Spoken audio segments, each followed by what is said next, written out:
Саламатсыздар ма қадірменді ғалымдар және ғылыми зерттеушілер. Фредерик Эберт Қазақстан қоры осы қыркүйек айынан бастап өте маңызды бір ғылыми жобаны бастап жатыр. Добрый день, уважаемые коллеги, дорогие друзья. Как уже отметил Молдиар, фонд Фредерика Эберта Казахстан анонсирует очень интересный проект, который начинается уже буквально в эти дни. Бұл жоба бойынша қазір өздеріңіз білесіздер, COVID-19 кезеңіндеміз.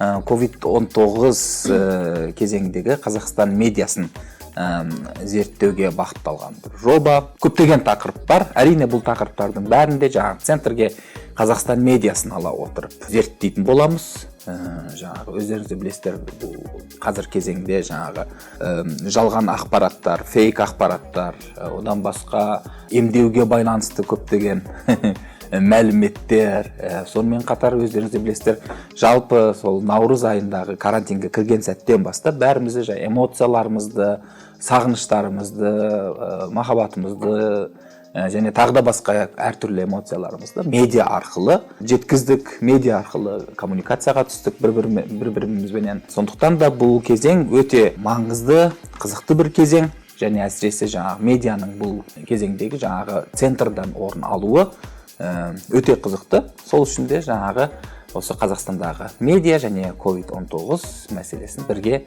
зерттеуге шақырамыз сіздерді. Бізде қазір жаңағы ақпараттық хат жазылды, оны Facebook'тағы Фредерик Эберт Қазақстан қорының Facebook парақшасынан таба аласыздар. Ол жерде көптеген тақырыптар бар, және ол тақырыптармен шектелмейміз. Басқа да жаңадан тақырыптар қоссаңыздар болады.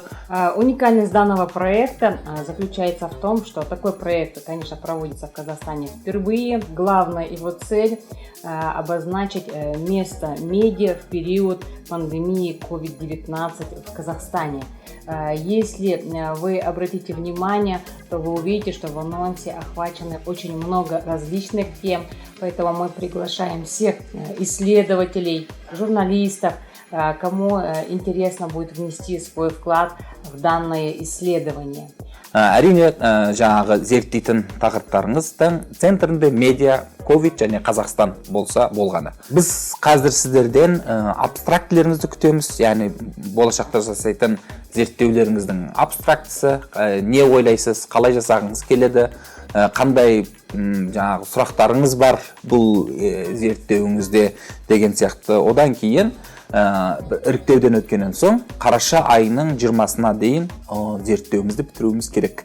Өте сондай әрі жылдам жасалатын зерттеу болады, әрі өте қызықты, өзекті тақырыптағы бір зерттеу болады. Жанар?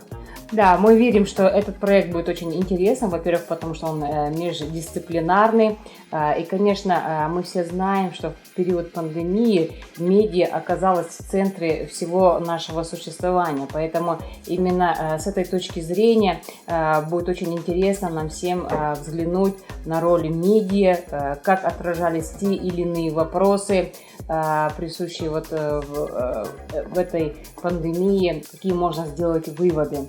Поэтому мы рады пригласить вас. Вы можете подробно о нашем приглашении посмотреть на официальных страничках фонда Фредерика Эберта Казахстан, и мы будем рады вашим исследованиям.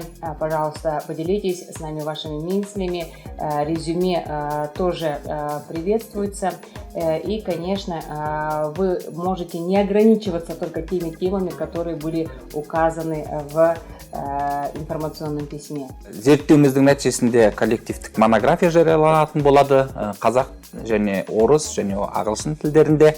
Және әрине міндетті түрде Қазақстанда презентациясын жасаймыз, және бәлкім Германияда да жасаймыз деген бір жоспарымыз бар. И, конечно, данное исследование, как отметил Молдиар, оно планируется вылиться в коллективную монографию, которая будет опубликована на казахском, русском и английском языках, а также планируется обширная презентация результатов этого исследования. Ждем вас, присоединяйтесь.